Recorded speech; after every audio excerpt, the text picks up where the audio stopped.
আল্লাহর নবীর জলিল কদর সাহাবী আবু হুরায়রা রাদিয়াল্লাহু তাআলা আনহু বর্ণনা করে, বিশ্ব নবী ডাক দিয়ে বলে, উম্মতেরা, গুনাহ নিয়ে যদি কবরের জিন্দেগিতে যাও, কবর তোমাদের জন্য, কবরটা তোমাদের জন্য জাহান্নামের বাগান হয়ে যাবে, জাহান্নামের টুকরা হয়ে যাবে কবরটা। এরে মুসলমান গভীর মনোযোগ দেন, পর্দানিশি আমার মা বোনেরা, কবরের জিন্দেগিতে আপনারে আমারে যাওয়াই লাগবে। দুনিয়া আপনার আমার চিরস্থায়ী জায়গা না, এই দুনিয়া ছেড়ে চলে যাওয়া লাগবে। আসার একটা সিরিয়াল আছে, যাওয়ার কোনো সিরিয়াল নাই। এজন্য তো দেখা যায় বাবা বেঁচে আছে, সন্তান দুনিয়া থেকে বিদায় নিয়েছে। কথা বলেন ভাই, আরো জোরে বলেন ঠিক কি না? এর মুসলমান গভীর মনোযোগ দেন, মা বেঁচে আছে, সন্তান মারা গেছে, এমন ঘটনা ঘটে না? জোরে বলেন। মুসলমান ভাইদের আমার, বড় ভাই বেঁচে আছে, ছোট ভাই ইন্তেকাল করে। এরে মুসলমান একটা বার চিন্তা করে দেখবেন, বাবা কিংবা মা কিংবা বড় ভাই কিংবা আত্মীয় স্বজন কবরের মধ্যে রেখে গেলাম, আস্তে করে কবরের মধ্যে মাটিতে শোয়া দিয়ে লাশটা আস্তে আস্তে করে একটা একটা করে বাঁশ আস্তে আস্তে করে সাজায় দিয়া মাটি দিয়ে চলে আসলেন।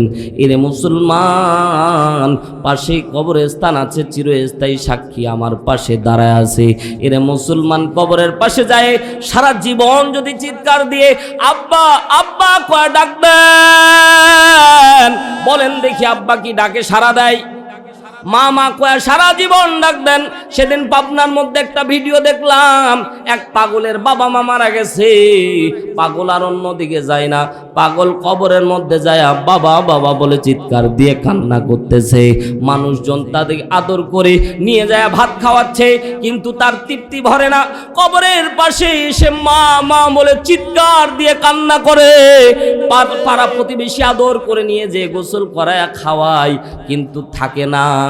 রাত 12টার দিকে পাগল এসে কবরের পাশে যেন মায়ের কবরের পাশে শুয়ে শুয়ে কান্না করে। এরে মুসলমান, মায়া থাকবে, দুনিয়ার মায়া।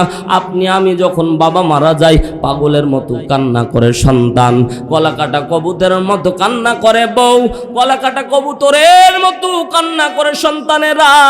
কিন্তু দুনিয়ার বাস্তবতা এতই কঠিন রে ভাই।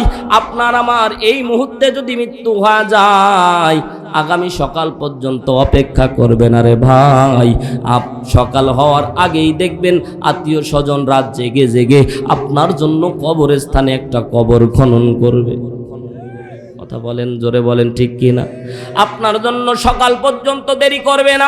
রাত্রি বেলায় কাফনের কাপড়ের জন্য দোকানদারকে ফোন দিয়ে বলবে, দোকানদার বাবা মারা গেছে রে ভাই, তাড়াতাড়ি দোকানটা খুলে কাফনের কাপড় আমাকে দাও।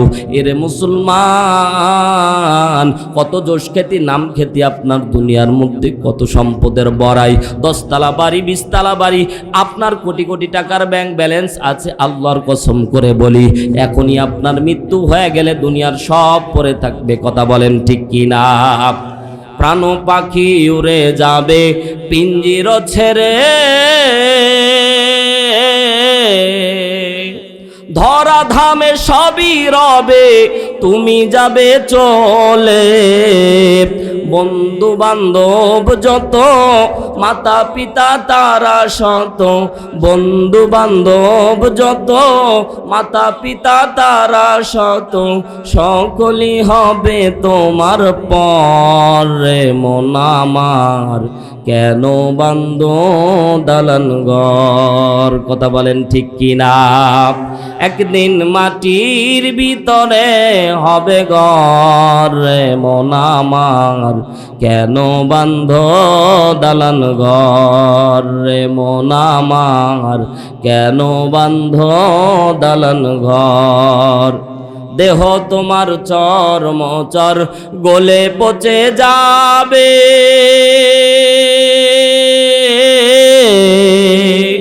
শিরার উপর শিরাগুলি ছিন্ন ভিন্ন হবে। মুন্ডু মেরু দ্বন্দ্ব সবই হবে খণ্ড খণ্ড, মন্ডু মেরু দ্বন্দ্ব সবই হবে খণ্ড খণ্ড, পড়ে রবে মাটির উপরে। মন আমার কেন বান্ধ দালান ঘর, বলেন একদিন মাটির ভিতরে হবে ঘর রে। মন আমার কেন বান্ধ দালান ঘর, কথা জোরে বলেন ঠিক কিনা। পর্দার ভিতরে মা বোন আছে, বেপর্দায় চলে, মরলে তাদের পর্দা করে পর্দা কবর দিয়ে কবর দেওয়া হয়, কথা বলেন ঠিক কিনা। এজন্য কবি বলে, যে রূপেরই গৌরবে সাজিয়াছ সাজ,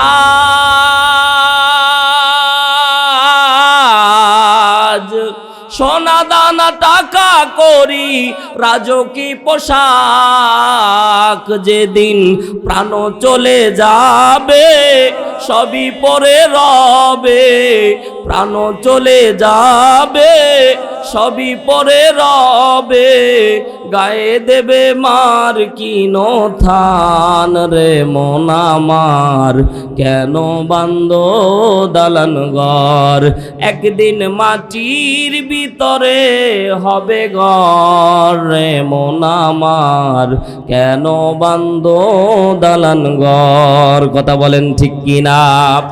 কবরে আপনার আমার যাওয়াই লাগবে এরে মুসলমান। এই জন্য তো পয়গম্বর আমার ডাক দিয়ে বলে, মুসনাদে আহমদ 1852 নম্বর হাদিস, আল্লাহর নবী দুইটা জিনিস ভাবতেছিলেন। এক নাম্বার, আল্লাহর নবী ভাবতেছিলেন কিয়ামতের ময়দানে আমার চোখের সামনে আমার উম্মতদেরকে জাহান্নামে নিয়ে যাওয়া হবে। বিশ্বনবী মনে মনে চিন্তা করতেছেন, আল্লাহ এই দৃশ্য আমি রাসূল দেখে সহ্য করতে পারবো না। দুই নাম্বার চিন্তা করতেছেন আল্লাহর নবী, বিশ্বনবী আমার দুই নাম্বার চিন্তা করে, আল্লাহ কিয়ামতের ময়দানে আমার উম্মতের হায়াত হবে অল্প, অল্প হায়াতের জিন্দেগিতে আমল নিয়ে যাবে অল্প, আমার উম্মতের গুনাহ থাকবে অনেক। আমার উম্মতের কিয়ামতের ময়দানে আমার উম্মতের যে গুনার কিতাবটা থাকবে, গুনার যে খাতাটা থাকবে, এটা যদি আমি রাসূলের হাতে দান করা হতো কতই না ভালো হতো। জোরে একবার বলেন না সুবহানাল্লাহ। অনেকে আবার বলতে পারেন, হুজুর গুনার কিতাব থাকবে, গুনার খাতা থাকবে, এটা আবার কেমন কথা বললেন, গাজাখুরি গল্প হয়ে গেল। না রে মুসলমান না, আল্লাহ তাআলা কোরআনের মধ্যে স্পষ্টভাবে জানায় দিচ্ছেন, সূরা বানী ইসরাইল আয়াত নাম্বার 14, আবারও বলতেছি সূরা বানী ইসরাইল আয়াত নাম্বার 14, আল্লাহ রাব্বুল আলামিন বলেন, ইকরা কিতাবাকা কাফা বিনাফসিকাল ইয়াউমা আলাইকা হাসিবা। জোরে বলেন আল্লাহু আকবার। সবাই আসমানের দিকে হাত উঁচু করে বলেন আল্লাহু আকবার। আরো জোরে বলেন আল্লাহু আকবার। আল্লাহ রাব্বুল আলামিন বলবেন, ইকরা কিতাবাকা কাফা বিনাফসিকাল ইয়াউমা আলাইকা হাসিবা। আল্লাহ রাব্বুল আলামিন কিয়ামতের ময়দানে প্রত্যেকের আমলনামায় একটা করে কিতাব দান করবেন। আল্লাহ বলবেন, ইকরা, এ বান্দা পাঠ করো। কি পাঠ করবেন? মুফাসসিরিন একরাম বলে, তাফসিরে কাবির এই তাফসির গ্রন্থের মধ্যে লেখা হয় কি পাঠ করবে। আল্লাহ বলবেন, কারাতুনি আমাল, দুনিয়ার মধ্যে যে আমল করেছে সে আমল পাঠ করো। কাফা বিনাফসিকাল ইয়াউমা আলাইকা হাসিবা। বান্দা আমলনামা হাতের মধ্যে দিয়ে দেওয়া হলো। এরে বান্দা, তুমি আমলনামা পড়ে তুমি ডিসিশন নাও, তুমি জান্নাতে যাবা না জাহান্নামে যাবা। মুফাসসিরিন একরাম ডাক দিয়ে বলে, ওটা সাধারণ কোনো কিতাব থাকবে না, ওই কিতাবটা এমন দামি কিতাব থাকবে যেই কিতাবটা শুধুমাত্র ওই কিতাব শুধুমাত্র লেখা থাকবে। ব্যাপারটা এমন না, প্রত্যেক পৃষ্ঠার মধ্যে ভিডিও আকারেও দেখা যাবে। এরে মুসলমান, দুনিয়ার মানুষের চোখকে ফাঁকি দেওয়া যায়, আল্লাহর চোখকে কোনোদিন ফাঁকি দেওয়া যাবে না। কথা বলেন ঠিক কি না? আল্লাহর চোখকে ফাঁকি দেওয়া যাবে না। আমি মংলার কুটিরে আপনি এক দোকানে বাকি খান, 3 দিন বাকি খান নাই, দোকানদার হয়তো ভুলে গিয়েছে। বলেন দেখি, আমার আল্লাহকে ভুলে গিয়েছে? আর জোরে বলেন। আল্লাহ তাআলা কোরআনের মধ্যে আল্লাহ তাআলা আরো সুন্দর করে বলছে, বান্দার আমলনামা হাতের মধ্যে যখন দিয়ে দেওয়া হবে, কিতাব আমলনামা কিতাব আকারে বাইন্ডিং আকারে আল্লাহ তাআলা বান্দার আমলনামা হাতের মধ্যে দিবে। এই বান্দার আমলনামা হাতের মধ্যে দেখার পরে বান্দা আশ্চর্য হয়ে যাবে। সূরা কাহাফ আয়াত নাম্বার 49 আল্লাহ রাব্বুল আলামিন কোরআনের মধ্যে স্পষ্টভাবে জানায় দিচ্ছে, মালি হাদাল কিতাব, আল্লাহ এমন কেমন কিতাব দান করলেন, লা ইউগাদিরু সগীরাতাও ওয়ালা কাবীরা, যেখানে ছোট আমলটাও বাদ যায় নাই, বড় আমলটাও বাদ যায় নাই, সব যিনি লিপিবদ্ধ করেছেন, জোরে বলেন তিনি কে? কোরআনের অন্য জায়গায় আল্লাহ রাব্বুল আলামিন বলেন, আয়াতের তাফসীর আয়াত দিয়ে ব্যাখ্যা করতেছি, মুসলমান গভীর মনোযোগ দেন, ঈমান বেড়ে যাবে। আরে মুসলমান, সামান্যতম যাররা পরিমাণে ভালো আমল করলেও আল্লাহ তাআলা ওটা আমল নামায় লিখে রাখবেন। আল্লাহ রাব্বুল আলামিন বলেন, ফামাইয়ামাল মিসকালা যাররাতিন খায়রান ইয়ারা ওয়া মাইয়ামাল মিসকালা যাররাতিন শাররান ইয়ারা। জোরে বলেন না আল্লাহু আকবার। আল্লাহ বলছে, বান্দা বিন্দু পরিমাণে ভালো আমল যদি করো রে বান্দা, আমি আল্লাহ রাব্বুল আলামিন ওটাও তোমার আমল নামায় লিখে রাখবো। এ বান্দা, বিন্দু পরিমাণে যদি খারাপ আমল করো, ওটাও তোমার আমল নামার মধ্যে আল্লাহ তাআলা লিপিবদ্ধ করে দিবে। মুসলমান ভাইরা আমার, আল্লাহ তাআলা সুন্দর করে কোরআনের মধ্যে আল্লাহ তাআলা সূরা ইনফিতারের 11 নম্বর আয়াতে আল্লাহ তাআলা আরো সুন্দর করে বলছেন, কিরামান কাতিবিনা ইয়ালামুনা মা তাফআলুন।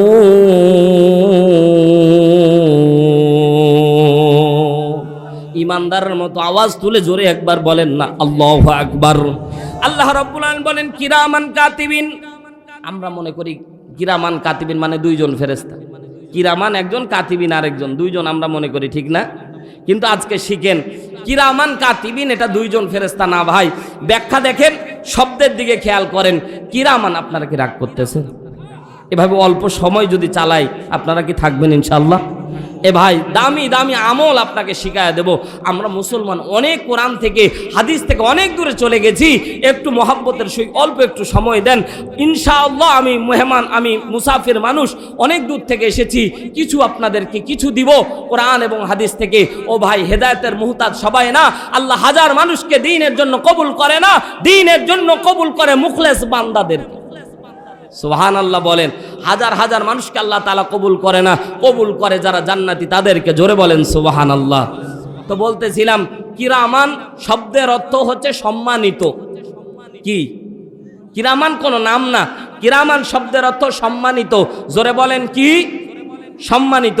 এবার শিক্ষিত পার্সন, এলিট পার্সন যারা আছেন তারা বুঝবেন, সম্মানিত এটা এক বচন না, সম্মানিত বহু বচন। সম্মান এক বচন, সম্মানিত বহু বচন। কাতিবিন, কাতেব এক বচন, কাতিবিন বহু বচন। কাতেব মানে একজন লেখক, কাতিবিন মানে অনেক লেখক, অনেক লেখককে কাতিবিন বলা হয়। এবার শব্দের সাথে দুইটা শব্দ মিলান, কিরামান কাতিবিন, সম্মানিত লেখক সমূহ ফেরেশতা। তাহলে আজ থেকে কিরামান কাতিবিন মানে দুইজন ফেরেশতা। কেউ কোনো আলেম যদি বলেও আপনারা কাউন্টার দিবেন, হুজুর কিরামান শব্দের অর্থ সম্মানিত, আর কাতিবিন মানে লেখকগণ। অনেক লেখক আছে, এখানে কত লেখক আল্লাহ তাআলা উল্লেখ করে নাই। তবে সূরা মুদ্দাসসিরের 19 নম্বর আয়াতে আল্লাহ তাআলা 3 জন ফেরেশতার কথা বলেছে। কোরআনের অন্য একটি সূরার ভিতরে আল্লাহ তাআলা 19 জন ফেরেশতার কথা বলেছে। সুবহানাল্লাহ। তাহলে কত ফেরেশতা, এটা যেহেতু কাউন্টার নাই, যেটা নির্ধারিত নাই, আল্লাহ তাআলা যে কত ফেরেশতা রেখেছে এর কোনো হিসাব নাই। জোরে একবার বলেন সুবহানাল্লাহ। রাগ হচ্ছে? রাগ হচ্ছে? লিল্লাহে তাকবীর। আল্লাহর নবী দুইটা বিষয় ভাবতেছিলেন। এক নাম্বার, আমার চোখের সামনে আমার কোন উম্মত জাহান্নামী হয়ে যাবে, এই দৃশ্য আমি দেখতে পারবো না, সহ্য করতে পারবো না রে আল্লাহ। 2 নাম্বার চিত্র, আল্লাহর নবী আল্লাহ তাআলার কাছে আবদার করতেছে, রে আল্লাহ, কিয়ামতের ময়দানে উম্মতের গুনাহ হবে অনেক, এই উম্মতের গুনার কিতাব ফাইলটা যদি আমার হাতে দিতেন তাহলে কতই না ভালো হতো। জোরে একবার বলেন না সুবহানাল্লাহ। আমি জানি প্রেমের পাগল সে তো মদিনায়, প্রেমানলে ডুবে মরি, প্রেমানলে ডুবে মরি, ওহে রব্বানা। আমি জানি প্রেমের পাগল সে তো মদিনায়। জোরে বলেন মারহাবা। মুসলমান ভাইরা আমার, পর্দা নিশে আমার মা বোনেরা, গুনাহ ক্ষমার কথা বলতেছি, আলাদা ওয়াজ তোমাদের জন্য না গো মা। গুনাহ তো তোমরাও করো রে মা, আজকে তওবার নিয়মগুলি শিখায়া চলে যাওয়া লাগবে রে মা। জীবনে যত গুনাহ করেন না কেন আল্লাহ বলেন পাহাড় সম পরিমাণ গুনাহ করে যদি বান্দা আমি আল্লাহরে আল্লাহ কয়া ডাক দিস রে বান্দা, আমি আল্লাহরে ডাক দিতে দেরি হবে, আমি আল্লাহ তোরে মাফ করতে দেরি করব না। জোরে বলেন আল্লাহু আকবার, আরো জোরে বলেন আল্লাহু আকবার। মুসলমান ভাইরা আমার, আল্লাহর নবী ফজরের নামাজ আদায় করলেন, মুসল্লা ঘুরায় নিলেন, সাহাবীদের দিকে মুখ ফিরলেন। আল্লাহর নবীর সাহাবীরা বিশ্ব নবীর দিকে তাকায় দেখে কিরে নবীর চেহারার মধ্যে কেমন জানি টেনশনের ছাপ দেখা যায়, নবীর চেহারার মধ্যে চিন্তার কেমন জানি ছাপ দেখা যায়। এর মুসলমান এ মুরব্বী বাবা বলেন তো দেখি, আমাদেরকে আল্লাহ এমন একটা বডি স্ট্রাকচার দিয়েছে, এমন একটা মুখমণ্ডল দিয়েছে, মুখ দেখলেই বোঝা যায় তার মুখের হালত, ভিতরের হালত মুখ দেখলেই বোঝা যায়। কথা জোরে বলেন, মুখ দেখলেই বোঝা যায় সে রাগে আছে কিনা, মুখ দেখলেই বোঝা যায় সে সুখে আছে কিনা, মুখ দেখলেই বোঝা যায় সে রেগে আছে কিনা। বাড়ির মধ্যে গেছেন দেখবেন বউ হুতুম পেঁচার মতো ফুলে আছে, হপ, তার মানে আপনি সাথে আপনার মন সিগন্যাল দিচ্ছে বউ রাগে আছে রে, কথা কয় না। মুখ দেখলেই বোঝা যায় কি যায় না। তো সাহাবা একরাম খেয়াল করলেন আল্লাহর নবীর মনটা কেমন জানি বেজার বেজার, আল্লাহর নবী কেমন জানি টেনশন করতেছে। তো সাহাবীরা সবাই, সকল সাহাবী বলার সাহস পাচ্ছে না। তো সাহাবীরা আব্দুল্লাহ ইবনে আব্বাসকে চিমটি কাটতেছে, তুমি বলো, তুমি চাচাতো ভাই, তুমি বললে রাসূল তেমন একটা কিছু মনে করবে না। আব্দুল্লাহ ইবনে আব্বাস আস্তে করে বলছে, ইয়া রাসূলুল্লাহ, আপনার কি কোনো বিষয়ে চিন্তা করতেছেন? আপনার কি মন খারাপ হয়েছে?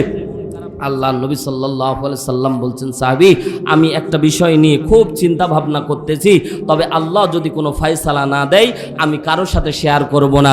এখন যে কথা এটা স্বয়ং আল্লাহর সাথে হবে। আরো জোরে বলেন, আমি তোমাদের সাথে শেয়ার করব না। সারাদিন আল্লাহর নবী এইরকম টেনশন ফিল করতেছে, এই দুইটা চিন্তা করতেছে, আল্লাহ কিয়ামতের ময়দানে আমার উম্মতেরা যাতে জাহান্নামী না হয়, আল্লাহ কিয়ামতের ময়দানে আমার উম্মতের গুনার কিতাবটা আমার হাতে দিবেন। জোরে একবার বলেন না আল্লাহু আকবার। আল্লাহর নবীর সাহাবী আম্মা জানা আয়েশা সিদ্দিকা রাদিয়াল্লাহু তাআলা আনহা ঘরের মধ্যে দুপুর বেলা ডাকতে বলেন, নবী গো, ইয়া রাসূলুল্লাহ, ইয়া হাবিবাল্লাহ, ওগো পয়গম্বর, কেমন জানি আপনার টেনশন ফিল মনে হচ্ছে। কেউ কি আপনাকে ধমক দিয়েছে?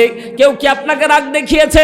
ওগো পয়গম্বর বলেন, আমি আপনার সহধর্মিনী, আপনার ভালোবাসার মানুষ, আমার সাথে যদি আপনি আপনার দুঃখটা শেয়ার করেন অন্তরটা অনেক সময় হালকা মনে হয়, ঠিক না? কষ্টের কথা বন্ধুরে বলতে পারলে মনটা হালকা লাগে। কথা জোরে বলেন ঠিক কি না? এই শেয়ারটা যাতে হয়, এজন্য আম্মা জান আয়েশা বলছেন, একটু কি হয়েছে একটু বলেন তো। আল্লাহর নবী আবারও উত্তর দিলেন, এই বিষয়টা আমি খুব ডিপলি চিন্তা করতেছি, কিন্তু এর ফয়সালা না আসলে আমি তোমাদেরকে বলবো না। আল্লাহর নবী এই টেনশন করতে করতে রাত্রিবেলা তাড়াতাড়ি ঘুমায় পড়েছে। জোরে বলেন সুবহানাল্লাহ। রাসূলের একটা সুন্নাত হলো যে তিনি এশারের সলাত আদায় করে তাড়াতাড়ি ঘুমিয়ে যেতেন, তাহাজ্জুদের ওয়াক্তে উঠতেন।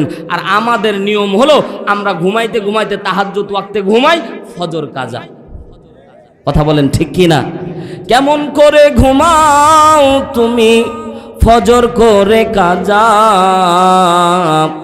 এমনও তো হতে পারে জোহরে জানাজা তোমার, এমনও তো হতে পারে জোহরে জানাজা। কথা জোরে বলেন ঠিক কি না? ফজরের নামাজ পড়ে যদি ঘুমান রে মুসলমান, যদি মৃত্যু হয় তাও জান্নাতের সুসংবাদ। ফজর কাজা করে যদি মারা যান, বাইনাল আবদি বাইনাল কুফরি তারকুস সালাত। আল্লাহর নবী সাল্লাল্লাহু আলাইহি ওয়াসাল্লাম নিষেধাজ্ঞা করে দিয়েছে, নামাজ কাজা করা যাবে না, কোনো হালতে নামাজ কাজা করা যাবে না। এরা মুসলমান অনুরোধ করে আজকে 1 নম্বর আমল আজকের মাহফিল থেকে, আজকে থেকে এখানে যারা বসে আছি আমরা 5 ওয়াক্ত নামাজ পড়ব অনেকে ইনশাআল্লাহ বললো না, যদি আল্লাহ কবুল করে নেয়। খুব চালাক আপনারা, কুড়িগ্রামের মানুষ খুব চালাক, কিন্তু মংলাকোটের এলাকার মানুষ খুব চালাক। ইনশাল্লাহ বলে না, অনেকে হাতও তুলে না, হুজুর মুনাফিক হব নাকি? নামাজ পড়বেন তো ইনশাআল্লাহ, আল্লাহ কবুল করুন, বলেন আমিন। একটা নামাজি যদি আজকে একজন যদি নামাজি হয়, আজকের মাহফিল সফল। জোরে বলেন সুবহানাল্লাহ। এ ভাই, প্রত্যেক মাহফিল থেকে যদি একটা একটা করে আমল নিই, 1 বছর পর দেখবেন যে আল্লাহর ওলিদের খাতার আপনার নাম চলে যাবে। কিন্তু আমরা ওয়াজ শুনে গভীর রাত পর্যন্ত ওয়াজ, গতকালকে ওয়াজ ছেড়েছি 1টার দিকে, বলতেছি শেষে ওয়াজ কি চলবে, বলছে সারা রাত। আপনারাও বলেন কতক্ষণ চলবে? কতক্ষণ না, 12টা পর্যন্ত। ইনশা ফজরের নামাজ যাতে কাজা না হয়, ইনশা আল্লাহ কবুল করুন, জোরে বলেন আমিন। এই অল্প সময় আমার সাথে থাকলেই হবে ইনশা। লম্বা সময় বয়ান শুনে ফজর যদি কাজা করি, আল্লাহ আমাকেও পিটাবে, আপনাদেরও পিটাবে। কথা বলেন না কেন? আল্লাহ আল্লাহ আমাদের হেফাজত করুন, বলেন আমিন। শুনবো কম, আমল করব বেশি। সম্মানিত ভাইয়ের আমার, গভীর মনোযোগ দেন। লম্বা সময় রাত্রে জেগে যুবকেরা টাইম ওভার করে দেয়, তাহাজ্জুদ নামাজ উজে ফজর কাজা করে ফেলে। এর মুসলমান এই কাজ করা যাবে না। আল্লাহর নবী তাড়াতাড়ি ঘুমিয়ে পড়লেন। আল্লাহর নবী ঘুম যাওয়ার আগে আল্লাহর নবী একটু তন্দ্রা তন্দ্রা ভাব চলে এসেছে। ঘুমের 2টা স্টেপ, জোরে বলেন কয়টা? একটা হচ্ছে তন্দ্রা, আর একটা হচ্ছে নিদ্রা। একটা কি? তন্দ্রা, আর একটা নিদ্রা। যেটা নিদ্রা, এটা চূড়ান্ত রূপ, এটাকে বলা হয় অর্ধমৃত্যু। আর তন্দ্রা যেটা আচ্ছন্ন করে রাখে, দেখবেন আমরা গ্রামগঞ্জের মানুষ, আল্লাহ তাআলা আমাদেরকে অনেক বেশি নিয়ামত দান করেছে, জোরে বলেন না সুবহানাল্লাহ। খেতে খামারে কাজ করতেছে, একটু বিশ্রামের জন্য গাছের নিচে ঘুমায়, গাছের নিচে একটু বসে আছে। খেয়াল করে দেখবেন যে 5 মিনিট বসে থাকতে থাকতে দেখবেন ওই ব্যক্তি নাক ডাকার আওয়াজ পাওয়া যায়। কথা বলে না, জোরে বলেন, জোরে বলেন, কথা ঠিক কি না? আল্লাহ তাআলা কত নিয়ামত দিয়েছে, অথচ কোটি কোটি কোটি টাকার ব্যাংক ব্যালেন্স ধারী 10টা ট্যাবলেট খায় ও রাত্রে ঘুম হয় না। কথা জোরে বলেন, ঠিক কি না? সম্মানিত ভাইয়ের আমার, আল্লাহ তাআলা সম্পদ দেয়নি, কিন্তু আল্লাহ তাআলা নিয়ামত দিয়েছে, জোরে একবার বলেন না সুবহানাল্লাহ। আল্লাহর নবী তন্দ্রা গেছে, এমন সময় আল্লাহ রাব্বুল আলামিন জিবরাইলকে পাঠিয়ে দিলেন, জিবরাইল যাও। পয়গম্বর আমার টেনশন করতেছিল সারাদিন, আমার পয়গম্বর টেনশন করবে, আমি আল্লাহ বসে থাকবো, ব্যাপারটা এমন না। আমার রাসূলের টেনশন দূর করার জন্য যাও যাও যাও, আজকে তোমার জিবরাইলকে তুমি দায়িত্ব আমি আল্লাহ তাআলা দেব না। এরে জিবরাইল, আজকে তোমার দায়িত্ব দিব না, তুমি যাই আমার রাসূলকে বলে দাও আমি আল্লাহ আজকে হাবিবের সাথে, বন্ধুর সাথে ডাইরেক্ট কথা বলবো, জোরে একবার বলেন না সুবহানাল্লাহ। আজকে বিশ্বনবীর সাথে আল্লাহ তাআলা ডাইরেক্ট কথা বলবেন।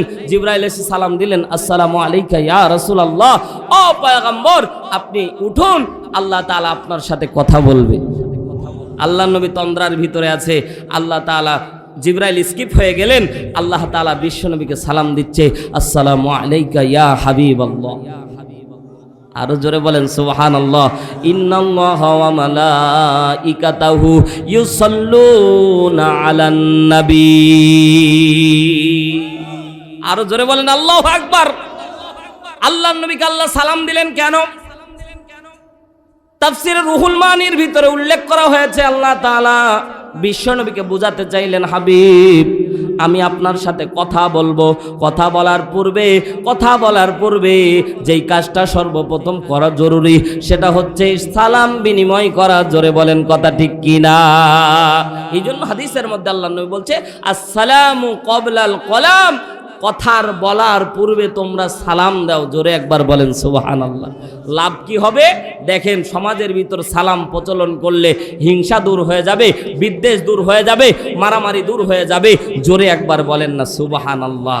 বাড়িতে যায় বিবিরে সালাম দিবেন, কারে পারেন না? ভাবিরে যায় বাড়িতে সালাম দিবেন। অনেকে বলতেছে, হুজুর আমি মরদ মানুষ, মাথা খারাপ আপনার? কথা কয় আমার একটা প্রেস্টিজের ব্যাপার আছে না, মাথা খারাপ হয়ে গেছে আপনার, আমি সালাম দিব। এ ভাই, আপনাকে তো প্রত্যেকদিন সালাম দিতে বলিনি, আপনাকে একটা জিনিস শিখায় দিই, আপনি 1 দিন 2 দিন আমার কথা শোনেন, 2 দিন সালাম দিবেন, দেখবেন 3য় দিন ভাবি লুকায়া থাকবে সালাম দেওয়ার জন্য। কথা কয় না? ছোট্ট ছোট্ট বাচ্চারে সালাম শিখাবেন, দেখবেন ছোট্ট ছোট্ট বাচ্চা 1-2 দিন সালাম দিবেন, পরের দিন দেখবেন আপনারে সালাম দেওয়ার চান্স দিবে না, ও লুকায়া থাকবে সালাম দেওয়ার জন্য। কথা জোরে বলেন ঠিক কি না? আমার ছোট্ট বাচ্চা ঘরের মধ্যে আছে, কথা বলতে পারে না, কিন্তু আমি তারে সালাম দিই, সালামটা শিখাইছি, ও আমারে দেখা মাত্র লুকায় থাকে আর দৌড়ায় হাত তুলে, তার মানে বুঝাতে চাচ্ছে আমি সালাম দিচ্ছি, ঠিক না? এভাবে শিখাবেন সন্তানদেরকে, সালাম শিখাবেন। আর আপনি আমি বাহির থেকে আসি, ঘরের মধ্যে ঢুকে সালাম কালাম তো কিচ্ছু নাই, আসার পরে কথা কয় না, এই যদি ধমক মারেন, আপনার সন্তান যদি আশেপাশে থাকে ওই 100 মিটার দৌড়ে পালাবে, কথা কয় না ভাই। আর যদি আপনি ঘরের সামনে দাঁড়ায়া যদি সালাম দিতেন আসসালামু আলাইকুম, তো সন্তান যেটা ছিল কোলে দৌড়ে আসবে, চুমু দিয়ে ওই সংসারটা সোনার সংসারে পরিণত হবে। কথা জোরে বলেন ঠিক কিনা? পর্দানিশে আমার মা বোনেরা, স্বামীকে সালাম দান করবেন, সম্মান বাড়ায় যিনি দিবেন, জোরে বলেন তিনি কে? আল্লাহ তাআলা সম্মান বাড়ায় দিবে। যারা সালাম দেয় আল্লাহ তাদের সম্মান কমায় না, বরং যারা সালাম দেয় তারা অহংকার মুক্ত। জোরে বলেন সুবহানাল্লাহ। মুসলমান ভাইরা আমার, আজকের সমাজের ভিতরে দেখা যায় আমাদের অনেক মুরব্বি আছে, আমি নিজে দেখেছি অনেক মুরব্বি আছে যুবকদের দিকে চায়া থাকে সালাম নেওয়ার জন্য। আসতে বলেন, আসতে বলেন, মুরব্বিরাই ঠিক বলতেছেন ভাই, যুবকদের বলার দরকার ছিল, ঠিক কিনা বলো? জোরে বলেন ঠিক কিনা? এমনও দেখা গেছে মুরব্বি এত রাগে, হ্যাঁ বাবু তোমার মতো আর বেয়াদব দেখি না, কথা কয় না। জোরে বলেন, জোরে বলেন, ঠিক না বে ঠিক? জোরে বলেন।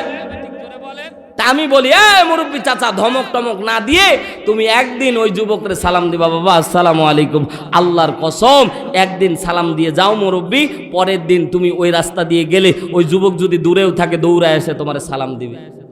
কথা বলেন, কথা বলেন, কথা ঠিক না বে ঠিক? এজন্য সালামের প্রচলন করা লাগবে। আজকের মাহফিলে 2 নাম্বার শিক্ষা, 1 নাম্বার শিক্ষা নামাজ আদায় করব, 2 নাম্বার শিক্ষা সালামের প্রচলন করব। পরিচিত অপরিচিত ছোট বড় যে যাকে পারবো আগে সালাম দিব। আল্লাহ কবুল করুক, জোরে বলেন না আমিন। বিশ্ব নবীকে সালাম দেওয়ার পরে আল্লাহর নবীকে যখন হাবিব বলে ডাক দিয়েছে, আল্লাহ বিশ্ব নবীকে বন্ধু বলে যখন ডাক দিয়েছে, আল্লাহর নবী ডাক দিয়ে বললেন আল্লাহ, বন্ধু বলে ডাক দিলেন আমাকে। ওগো রব্বুল আলামিন, বন্ধুর উম্মতেরা কিয়ামতের ময়দানে জাহান্নামী হয়ে যাবে, এই দৃশ্য বন্ধু দেখতে পারবে না। আল্লাহ তাআলা ডাক দিয়ে বলেন পয়গম্বর কি করতে পারি? ও ভাই গাজাখুরি গল্প বলতেছি না, তাফসীর থেকে কথা বলতেছি। আল্লাহর নবীকে আল্লাহ তাআলা বলতেছেন, দেখেন বন্ধুর সাথে বন্ধুর কথা চলতেছে। আল্লাহু আকবার, জোরে বলেন। এ ভাই দুনিয়ার কোন কলিমউদ্দিন আর সলিমউদ্দিনের গল্প বলতেছি না, আল্লাহ তার হাবিবকে বলছেন, এ পয়গম্বর বলেন, বলেন আপনার জন্য কি করতে পারি, আপনার উম্মতের জন্য কি করতে পারি? আল্লাহর নবী যখন বললেন, আল্লাহ যখনই বললেন উম্মতের জন্য কি করতে পারি, আল্লাহর নবী তাৎক্ষণিক ডাক দিয়ে বললেন আল্লাহ, কিয়ামতের ময়দানে আমার উম্মতের যে গুনার খাতাটা থাকবে, গুনার যে কিতাবটা থাকবে, এটা আমি রাসূলের হাতে আপনি দিয়ে দিবেন। আরো জোরে বলেন। এ ভাই আপনি কথার ওজন বুঝতে পারেন নাই, জোরে বলেন তো আল্লাহর নবী কাদেরকে নিয়ে বলতেছেন? আল্লাহু আকবার। যারা আমাদেরকে নিয়ে বললেন এরা হচ্ছে কপালওয়ালা, আর যারা উম্মত এরা তো দূরের কথা বললো ভাই। জোরে বলেন না কাকে নিয়ে? আমাদেরকে নিয়ে। জোরে বলেন কাদেরকে নিয়ে? আমাদেরকে নিয়ে ভাবতেছেন আমরাই তো শেষ নবীর উম্মত। এরে মুসলমান, আল্লাহর নবী ডাকতে বলছেন আল্লাহ, কিয়ামতের ময়দানে আমার উম্মতের গুনার কিতাবগুলি আমার হাতে দিবেন। আল্লাহ বললেন হাবিব বলেন তো গুনার কিতাব নিয়ে কি করবেন? এত কিছু থাকলো আপনি গুনার কিতাব নিয়ে পড়ে আছেন।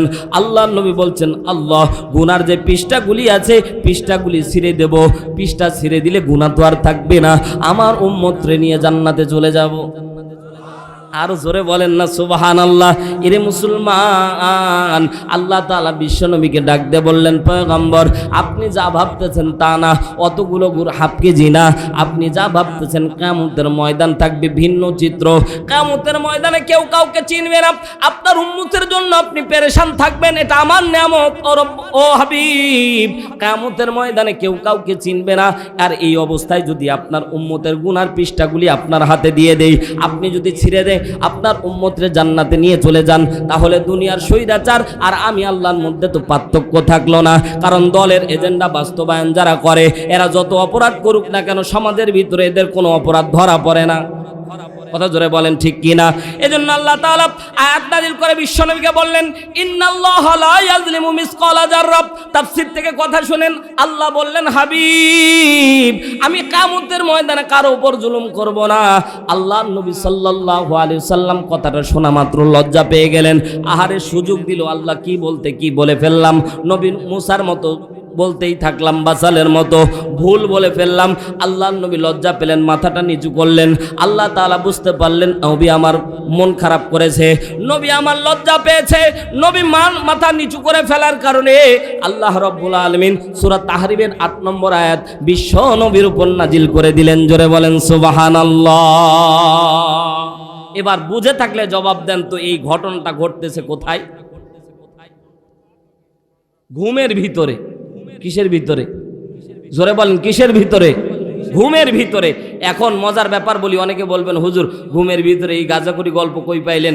আপনাকে বলি, এখন তার ওই যুগ না ভাই, এখন তো হচ্ছে গুগল রহমতুল্লাহ আলাইহির যুগ, ঠিক না?